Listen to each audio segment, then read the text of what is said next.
Traffic is an issue, is a Okay. big issue. I don't spend more than $12. Wow. The culture is actually much tougher than it looks. You can afford much more with the Hi, money. everyone. This is Jack Allwild with another Money episode. Today, we have the fourth episode in the International Personal Finance mini series. We have talked to people from Jordan, Singapore, the Netherlands, and today I'd like to welcome Daniela Scalise. Daniela, welcome to the show. Thank you, Jack. Thanks for having me. So just as a full disclaimer, Daniela, you do not live in Thailand right now, but you have spent significant time there. Yes, correct. I decided to come back to Europe about 1.5, 2 years ago. And before I lived in Thailand and Cambodia. I lived in Cambodia for about 4.5 years. And then after a short break in Italy, where I come from originally, I went back to Thailand and I lived there for almost 5 years. And in the last 2 years, though I was back and forth. I went to Bangkok already a couple of times since 2021 when I left. So I make sure that I go back home at Mhm. least once per year. Yeah. Very cool. So I thought before we get into some of the budgeting line items, maybe you could just like kind of walk us through some of the geography and kind of explain some of the differences in Thailand. Yes, sure. So, well, yeah, as I said, Thailand, as I consider it my home right now. And originally, I'm from Italy, and before that, I lived in several countries like the Netherlands and Germany. But then I still a piece of my heart is, of course, in Asia because I moved to Asia also for job, so for my profession. And in Thailand, I spend most of my time in Bangkok, so the capital. And Bangkok, as well, we can see from the map, is actually central Thailand. Mhm. It's considered central. Like if you see the shape of Thailand, it's kind of weird, and I'm often very confused with where places are as well because it's Uh-huh. like a sort of X. Hmm. So sometimes it's difficult to locate the east and the west. But Ah, okay. basically, the main divisions, I would say, I would divide it in four parts. I would Okay. say 4 or 5 parts. So there is the central area, Bangkok, which I would also with Bangkok, I would also include Pattaya and the areas around Bangkok, which are the so-called Samut. Samut means a sea. Okay. And there are several, Samut Prakan, Samut Sakon, and also Thai people are very confused among them, honestly. But basically, it's all areas which are on the coastline, or they are basically exposed to some water and then on some rivers. So usually it's very easy to travel from Bangkok to Pattaya, which is basically Chonburi province, I think. Hmm. And this is the closest area you can reach together with the Samut. So Samut Prakan and Samut Sakana, usually people go there to take a break. From Bangkok, very easy to reach is also Ayutthaya, which is more north and is the ancient capital. And then if we go up north, we'd find very popular area for expats and digital nomad, which is the Chiang Mai area. Very, very nice. And this area is quite different Hmm. from the center, from the south, because it used to be its own kingdom. So the north in the past was divided. So Chiang Mai is actually its own style, its own culture, its own food as well. And people there are very, very proud of their identity. And I would basically group it together with the north, which is Chiang Rai as well, which is upper north of Chiang Mai. But the Okay. most popular area for expats, I would say, is Chiang Mai. Then if we move from there to the east, we have another very popular and spicy area in all senses, because the food there is also very spicy, which is the Isan area, where you see, Udon Thani, Kokang, Surin, Ah, that area is called Isan. And many expats, especially expats who have a family right now, they move there as well, because I would say Isan is a very welcoming kind of part of Thailand. People are Thai, I would say, are a bit more open than what you can find in Greater Bangkok or in other area.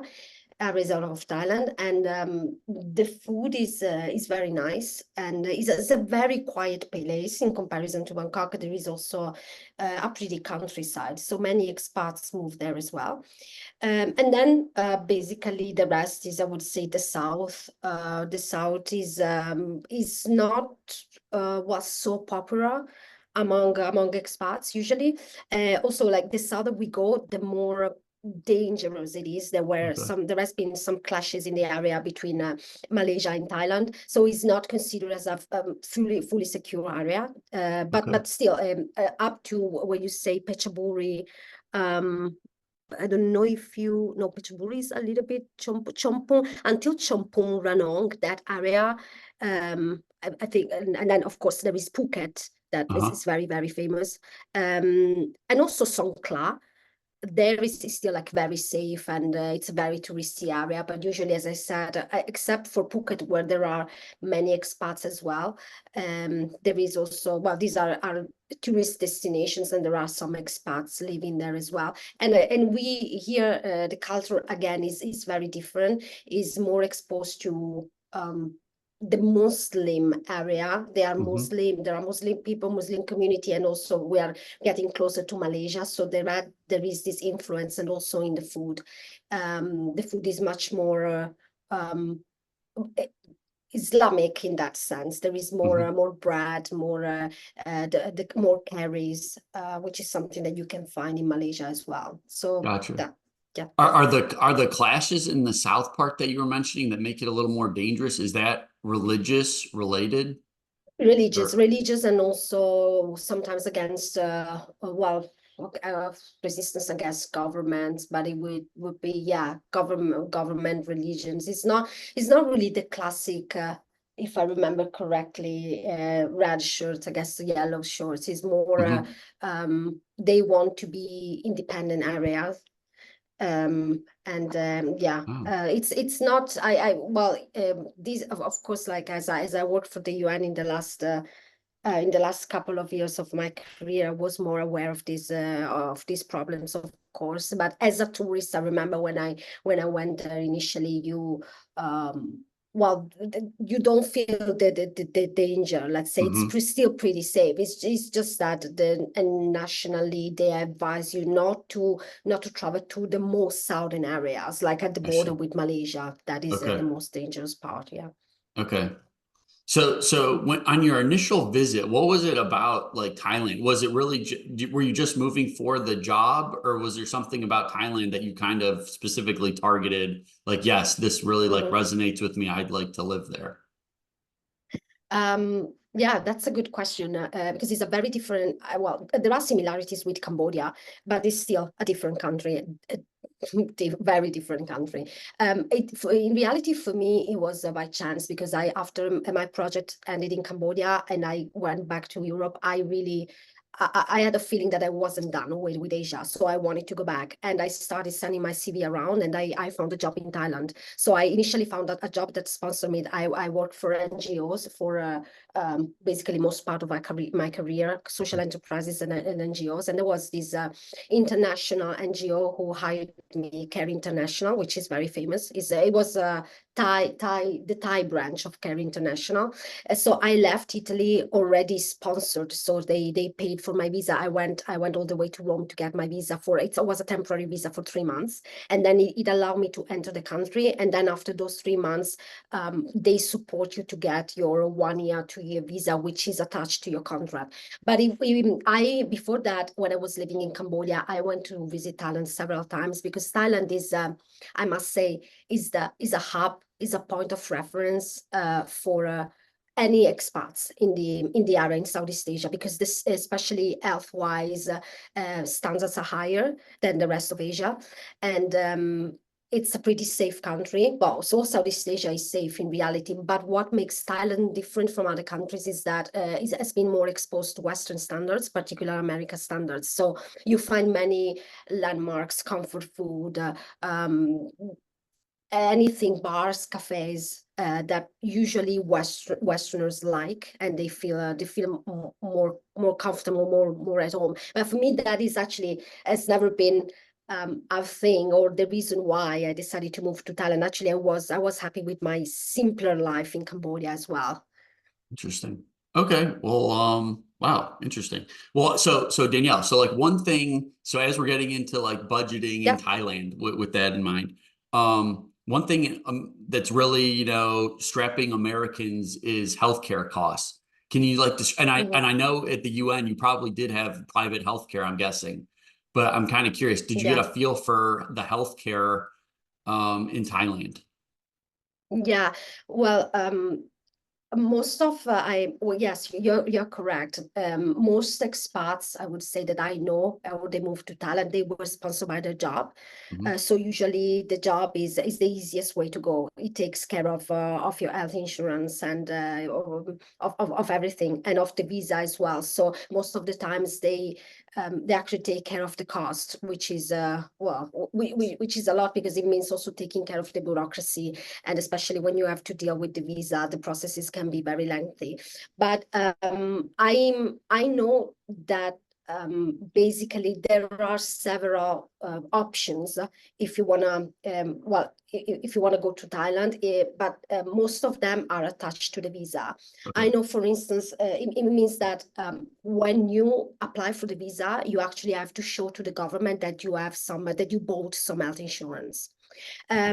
The type of processes that I'm aware of are for different categories of citizens. For instance, there is a particular branch of the government, which is called BOI, Bureau of Investors, or Investments. I don't remember what the acronym stays for, but anyway, Mhm. BOI.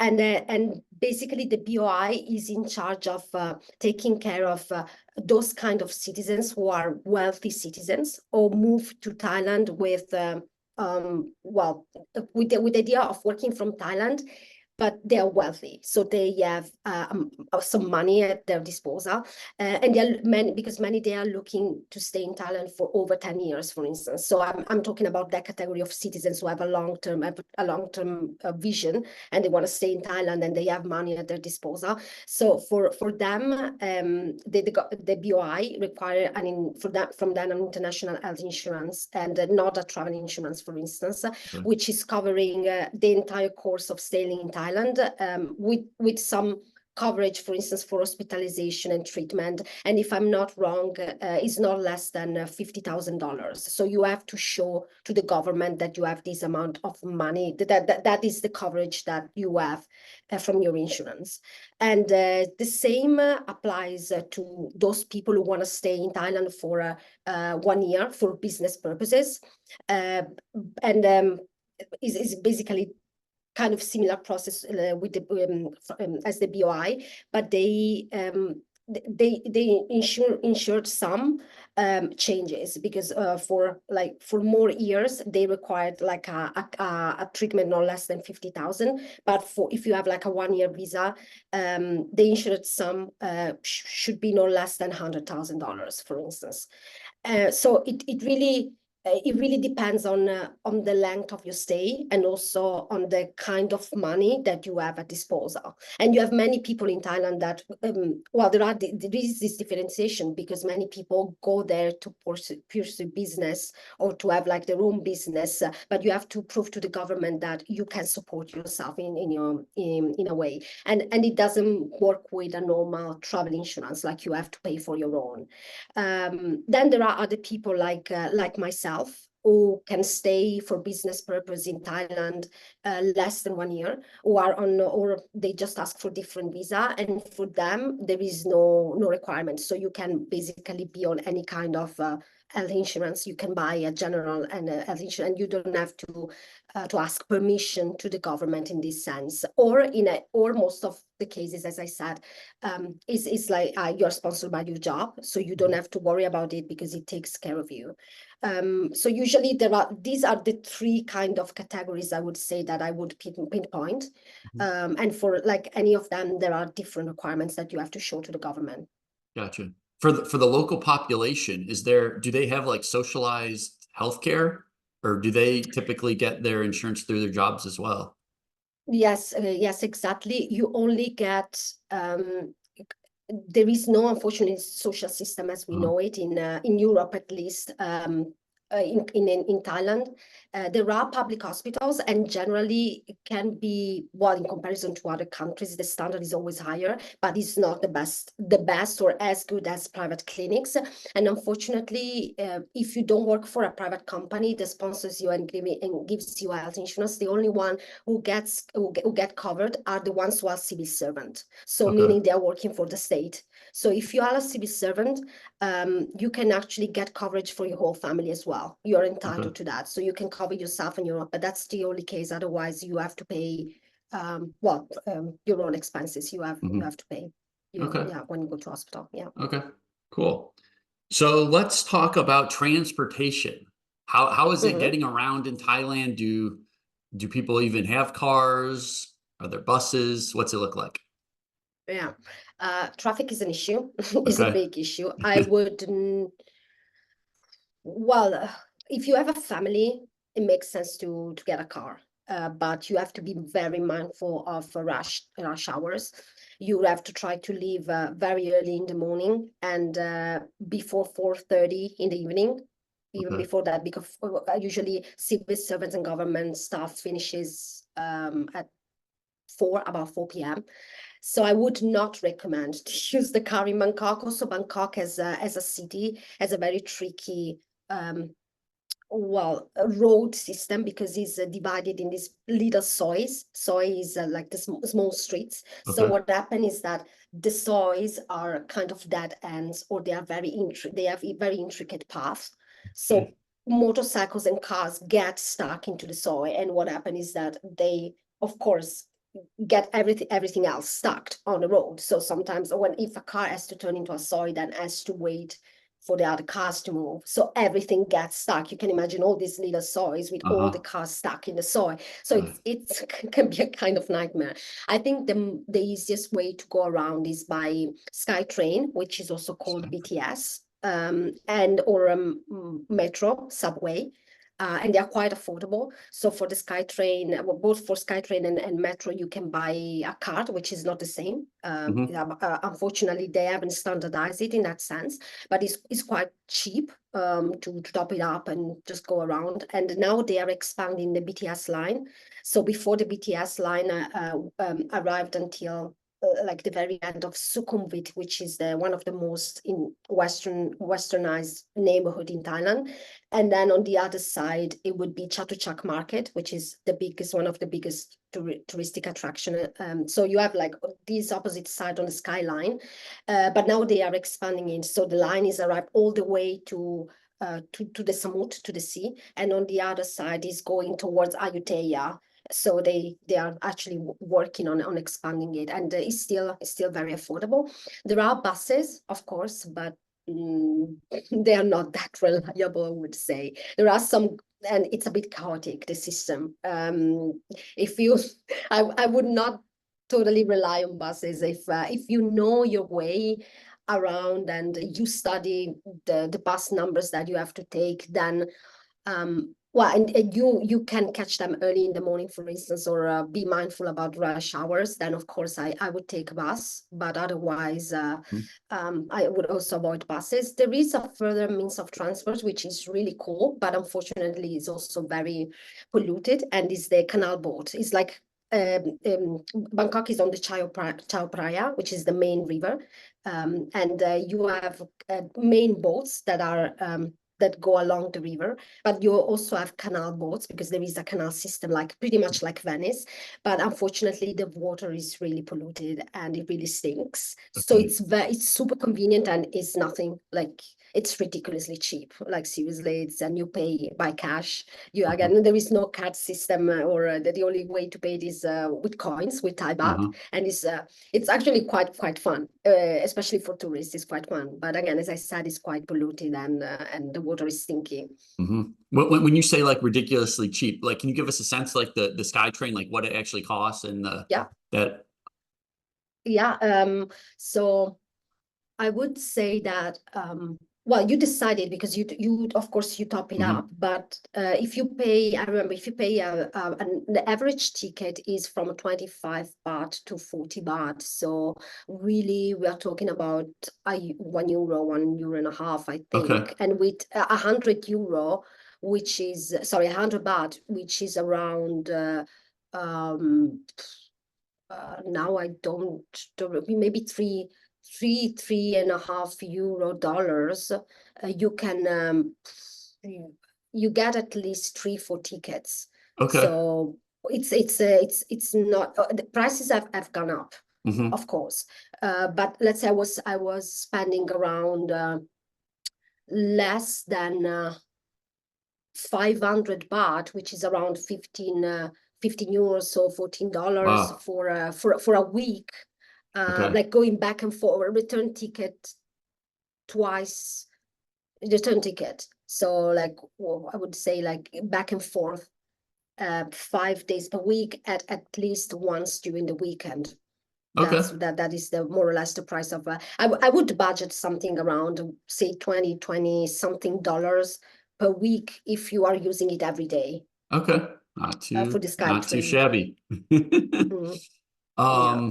In terms, so you mentioned like the car congestion, and when I was talking to Ben Tan, who lives in Singapore, he was saying they have like this. You basically have to pay, and it's an extreme amount. It's at like $100,000 you have to pay just for like the license to have the ability to buy a car. That doesn't even include the car per. Is there anything like any sort of like car tax, or is there any, I'm thinking like hurdles to like getting your license? Is there a way they're trying to eliminate some of the traffic? Actually, I'm not aware of this. I think he Uh-huh. was based in Singapore, Yeah, that right? was Singapore. So I mean, that was the first Yeah. I had ever heard of that, but I was just curious if Yeah, I don't think it's the case for Thailand. It might be more related to paying fee for the driving license being a okay. foreigner. Like whatever, when you are a foreigner, you have extra costs. So Hmm. I'm pretty sure, of course, like to convert your driving license, you might have to pay an extra cost. But Thailand, I don't think there is a tax or any restriction on cars. And I knew this about Singapore because like Denmark is very difficult. Like for instance, Denmark where I live now has a very restricted market, and they have huge taxes on importing Hmm. cars, and the same like with places like Singapore, but not that I'm aware of in Okay. Thailand, no. And did you get a sense? I mean, I know you're not there right now, but like the last time you were there, do you know like roughly what like gas prices were for cars? um well, that is that I never really checked, so no, Gotcha. Okay. I cannot tell you about that, but No worries. yeah. mm, Okay. I, Okay. So the next category I wanted to talk about was food.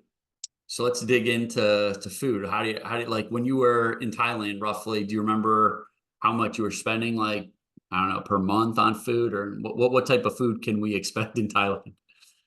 Yeah, well, the great thing about Thailand, and that's I think what I always mention, the reason I lived here for many years is that you can live different lifestyles, and you Okay. can live a life as like, you can survive with $3, and you can spend up to $1,000 because it has all price ranges that you want.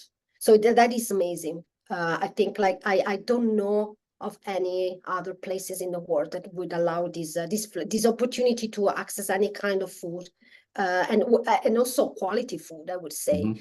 Hmm. So to give you like a food like examples of the full range of food that you can find, you can go from very very cheap street food, but something like cheap, which is unfortunately not that healthy because they tend to put a lot of salt and sugar Uh-huh. in that kind of street food. But if you go for a street food soup, you can pay like 60 70 100 baht, which is $3 $3.50 Wow. something like that, or even less. But you have to be careful with street food.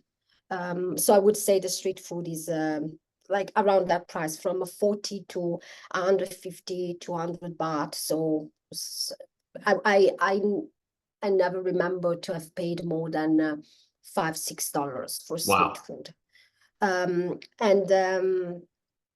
Then you can find any kind of restaurants, from Western restaurants to Thai restaurants. Of course, the Thai and the Asian are the most present and also like popular among expats, of course. And here again, you have different price ranges. You can you can spend from, I would say, $15-20 up to $100 if you want, if you go, for instance, for fancy sushi. But if you stick to Thai restaurant, I never remember to have paid more than $25-30, Okay. max Hmm. $40 for a good Thai meal, and split in two. Okay. So, and then there are plenty, but even less than that. And if you go to a Thai restaurant alone and you pay for a bowl of noodles or soup or whatever you like in a legit restaurant, I would say you don't spend more than $12. Wow. And like Um, one thing that's getting like Americans kind of riled up is this like tipping culture. It seems like tipping culture here has gone insane. Um, mhm. is it customary to tip at restaurants in Thailand, or is that not really a thing?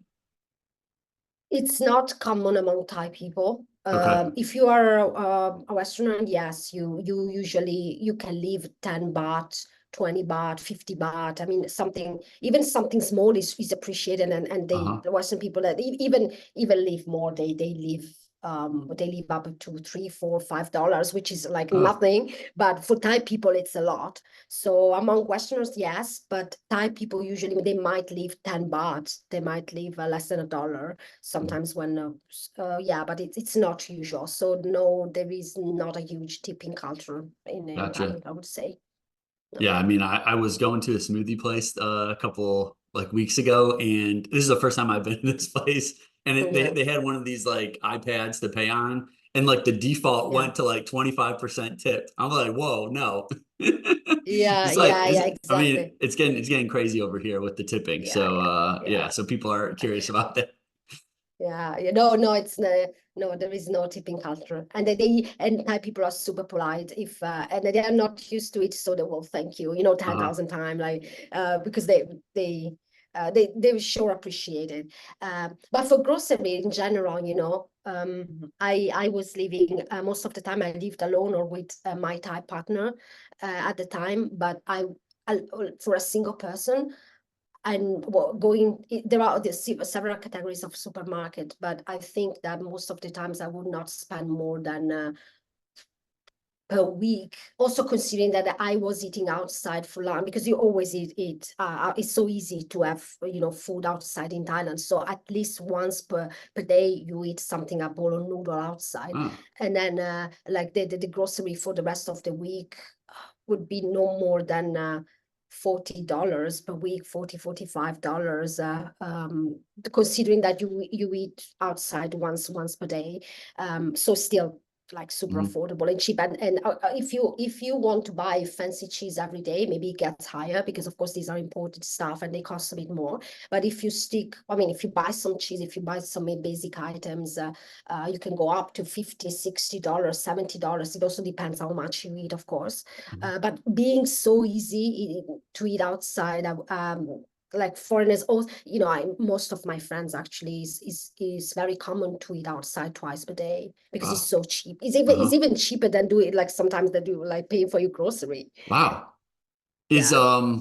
so like one thing I noticed when I lived in Vienna was the refrigerators are just physically smaller. So and Hmm.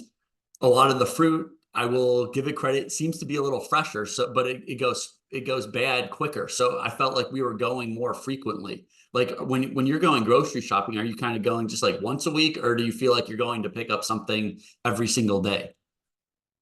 Yeah, yeah. It's also, I would say, I'm not sure about the size of the fridge in Okay. Thailand, but yeah, there is, well, of course, being the weather so hot, Uh-huh. well, there is something to say about that. Like you don't wanna keep item even in the fridge for long, and everything has to be refrigerated. I mean, you cannot leave anything outside. Absolutely not. It's and usually, yeah, it's recommended actually to go to the grocery and take some fresh stuff every second day, if not every day. Okay. But yes, like the weather, of course, plays a role, and everything Mhm. has to be refrigerated. Okay, you made me think of something else of what you just said.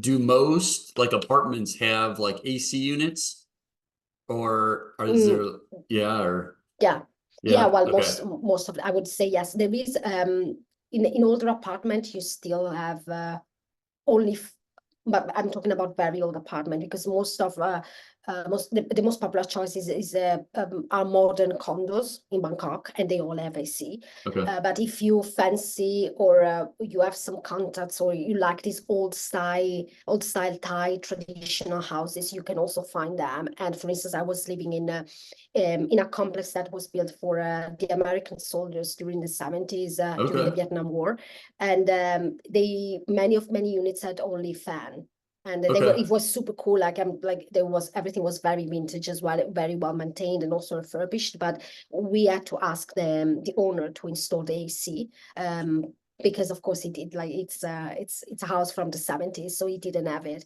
But that is, I mean, you only find fans in these, condos, but mhm, sorry, houses. But most of and it's not uncommon to have fans in modern condos too. But most of them have AC.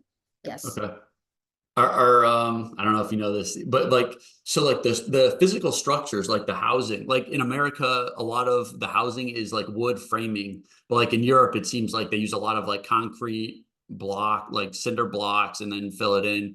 Is it a lot of like more like concrete structures, or I don't know if they use bamboo in any way, or No, no, this was in Cambodia, yes. But in okay, Thailand, if you don't, yeah, yeah, in Cambodia there are many types of bamboo, and there is a very hard type of bamboo that you can find in some countries. I know, I mean, I don't know, you can find it in Cambodia or Vietnam.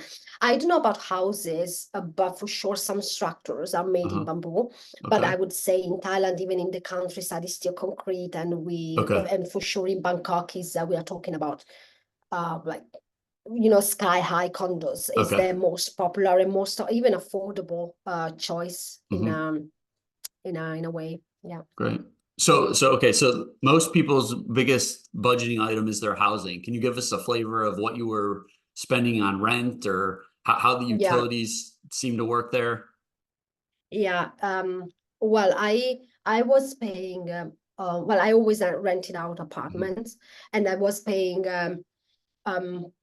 well, my rent was quite cheap, because I had contacts, and Uh-huh. friends of mine knew the owner, so I actually got to pay the original price, which was something around for a big studio. It was something around $400-500, but Okay. that is super cheap. Wow. Usually we go from I would say uh for a good condo, um I think it would be something around from 650 to 1,200, I would say, per Okay. month. So And it that can that's that's vary. in that's in Bangkok you're talking? Yes, in Yeah. Bangkok. Yeah, yeah, Okay. yeah. I'm talking in dollars. Yeah, I'm Gotcha, talking in gotcha. dollars. I'm doing like a quick Hmm. conversion Yep, from yep, Thai yep. baht. Yeah. What I was paying was extremely cheap, Wow. and you don't get this price anymore. But it really depends on the area. Uh-huh. That is the huge difference, I would say. There are areas where you can find something for 500, which is quite big and still in a fancy or good condo. But some other areas you have to pay more. Uh-huh. And these are the areas usually where expats live, or close to embassies, international schools.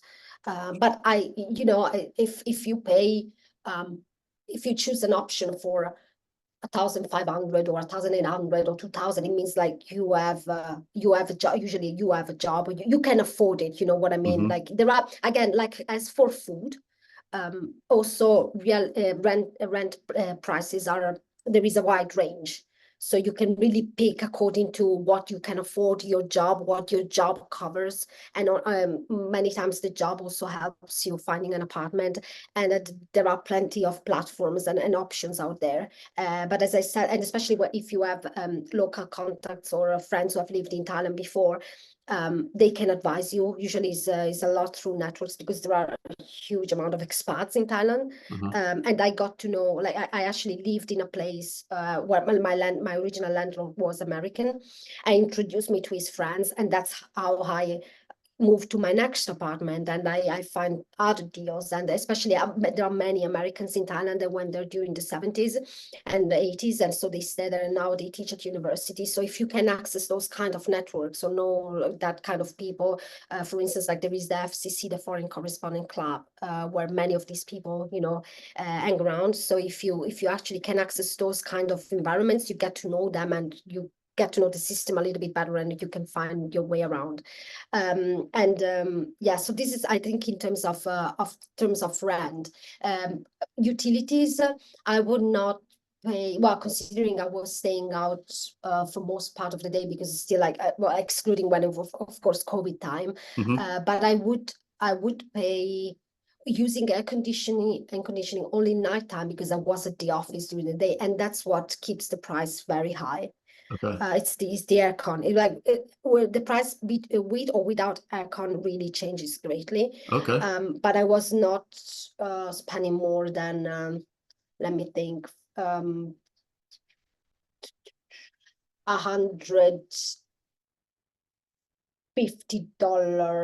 per month, 150, 180 with aircon at night. And yeah, I think so. I would think it was around. I mean, this includes electricity and water. Okay. Wow. So that actually is a big, that's a big addition on like a percentage, if you're only paying like 400 to 500 a month. Okay, interesting. Yeah, I'm considering the aircon though. Without aircon, it would be cheap. It would be less than 100. Okay. Okay. Yeah, the Gotcha. aircon really pumps the price up. Okay. Wow. Um, and I Especially know, after COVID. Sorry, like I have gotcha. to add that. Yeah. Like before, it was much cheaper. Yeah. Interesting. Okay. So they are seeing some inflation there. Yeah, absolutely. Yes, there is I mean, and that was actually but there is a point, as I lived there for 5 6 years, because I also consider the time I visited Thailand. So the price difference from when I first visited it in 2014 to when I last visited it, it was last year. I found like an average increase, I would say, of well, on the grocery, for instance, I would pay up to $3 to $4 more for the same, Okay. for the same grocery. Okay. Yeah, and Wow. like Okay. the ticket got also 20 baht more expensive, so it's like 50 cents, Okay. more expensive. So there was an increase. Okay. I know you said you only rented, but do you know of any like incentives for buying houses? I've from my research, it seems the US is still the only country that has like a 30-year fixed rate mortgage. Do you know anything on Mhm. like buying a house? Anything you can, or yeah, I guess I'll, Yeah, yeah, well, that gets a bit complicated about buying a house, because I think that's, well, to my knowledge, because also as I mentioned, I was with a Thai partner, so I'm pretty sure that to buy a property, you have to go through a Thai person.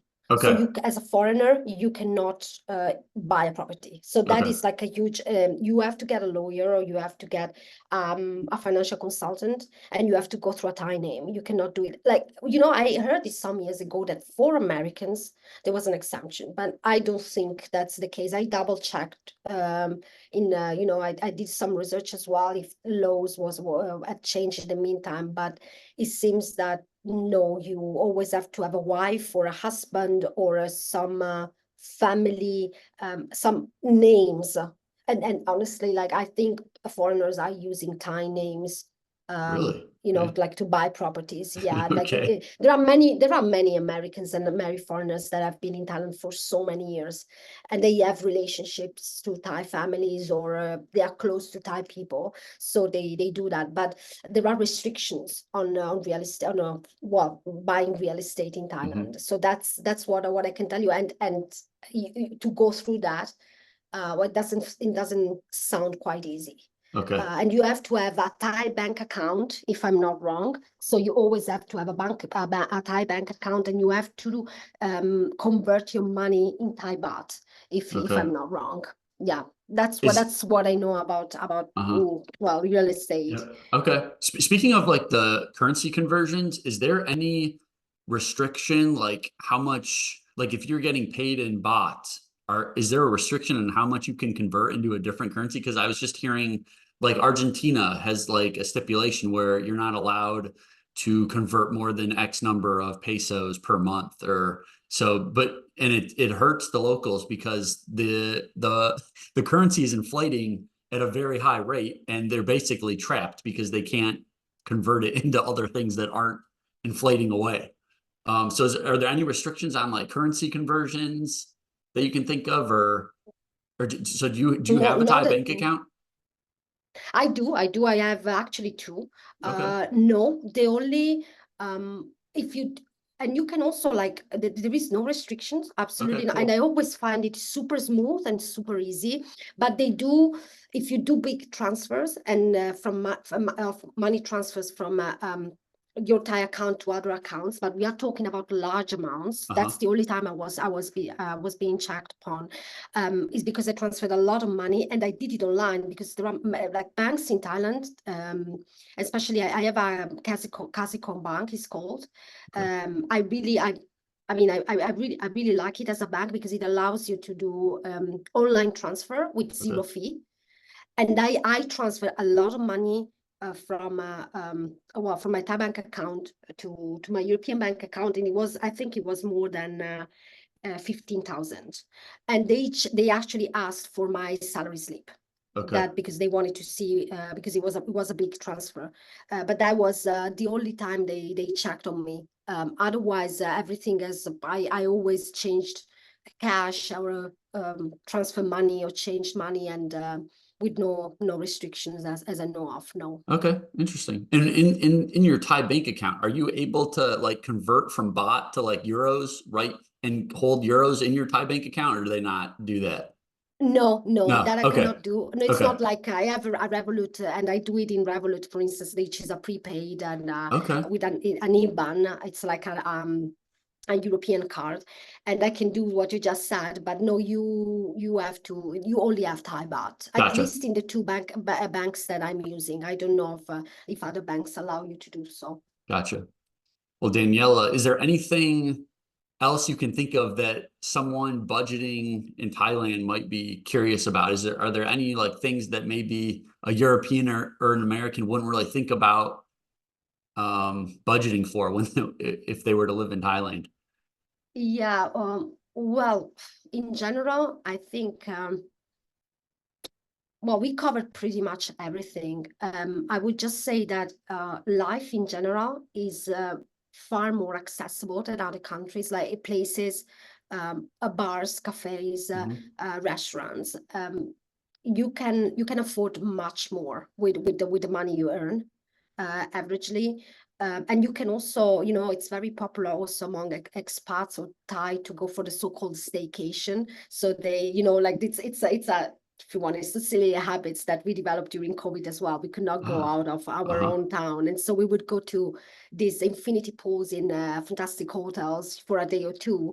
And if you earn a salary, is actually pretty accessible, or you can just go to the swimming pool and pay for a drink, which is Uh-huh. like something like €3, and go to the infinity pool. So that's what I mean when everything is so accessible. So if you either have a good job, or and you are sponsored, or also you want to move with your family because you are well, you have your own business, and or you are a freelancer, or you have your own activity. If you have the money to pay for the visa, for the insurance coverage on your own, I think, and you earn enough money to, well, to survive or to live good in the US, I would say that living in Thailand would be even more accessible and better. You can get much more, and you can get US Western food, and you can get Thai and Asian food, and also you can get, for instance, amazing sushi for a very Okay. low price.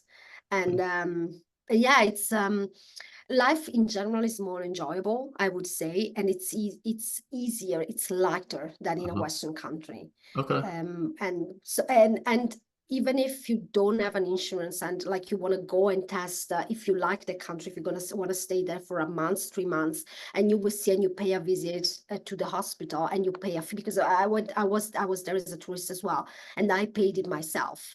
I Okay. never paid more than I mean, for a general visit to the doctor, since more than I would say $35-40. Okay. Wow. And I paid like from my own pockets, and that's what many people that visit Thailand for 1, 2, 3 months do. And the health care and the private clinics in general are like super good. And there are people who come all the way from, for instance, Arab countries and Middle East to be cured, because it's they have, these are people with money, of course, but it's much cheaper to get the same kind of high level treatment in Thailand than in their country. Because there is a very good, I would say, nurse and the medical culture in Thailand. There are very good nurses, and Thailand, like I would say, well, in Thailand, but also and it's the case in many other Asian countries, they still have, well, right now is not anymore, but they have dealt for years with HIV, TB, malaria. And the HIV now is almost eradicated, as if I remember well. So they had to have good med schools and good, they had to be prepared. And that's the same for pandemics. So for COVID, for instance, they were much more prepared than other countries. So it's the health system in Thailand is good, is solid. So I would not, I would definitely move there if I was an expat that is aiming to, move to Southeast Asia in comparison to other countries. Like you can find everything you need, and you can also find some networks and some expat support. So I think it's a good country also for families, not only for single and for people who want to retire as well.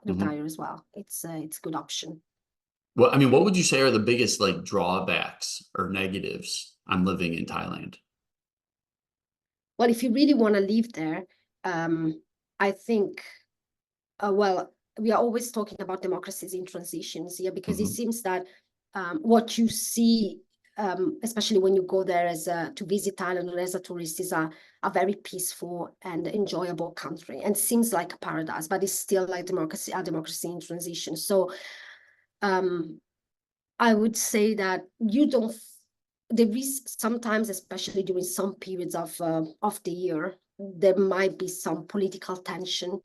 There might be, well, there might be some, I mean, these political discussions or tensions, and that actually as a reflection a little bit in the vibe.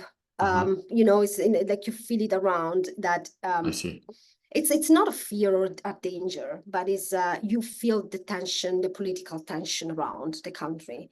And the Thailand experienced coup in the past, and it was under a military, well, sort of dictator, military rule for years, and they are slowing transitioning to democratic election right now. I think it was a couple of years ago or a year ago that they had elections, and it's slowly moving, but still that is pretty much felt in the country. And if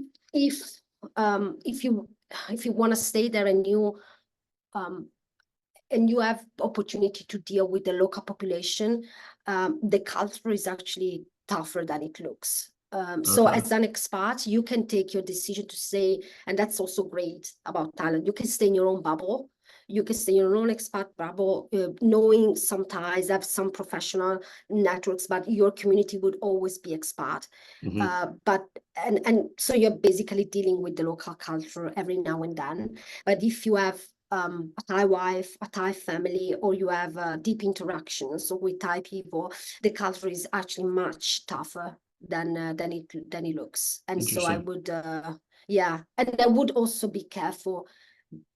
I would not personally, if I don't have a Thai partner or a Thai business partner or wife or husband, I would not start a business in Thailand. Okay. It's you know, we are, again, democracy in transition. There is a lot, there is corruption. It's not only about systems, faulty system, is about corruption and politics, and starts, you know, to be a little bit of a, there might be dodgy situations, you know, and so especially if you invest in projects in communities and projects where even out of Bangkok, there are many people who start lodges and hotels and, you know, these big projects because maybe they have cash or money to invest. But I would abstain from it if not with a Thai partner, wife or husband or professional partner. Okay. Duly noted. Well, Danielle, it's been great chatting with you. Where can the listeners go to find out more about you or get in touch with you?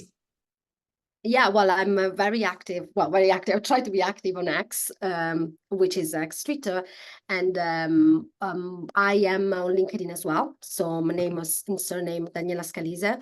I'm now based in Copenhagen for the time being, but I've been around the last couple of years. So I would say, well, feel free to follow me, connect with me, DM me if you want to know about Thailand. If you're also interested in Buddhism, yoga, meditation, Eastern philosophies, whatever, food. Like in Thailand, Cambodia, and Southeast Asia. I travel Southeast Asia extensively. So yeah, there is it's a very interesting place. So if you need any tips or suggestions, just DM me. Awesome. We will have links to Yeah. those. Daniela, thanks so much for coming on. Thanks a lot, Jack, for having me. And I hope I was able to help your audience somehow. Absolutely. Yeah. Take care. Yeah.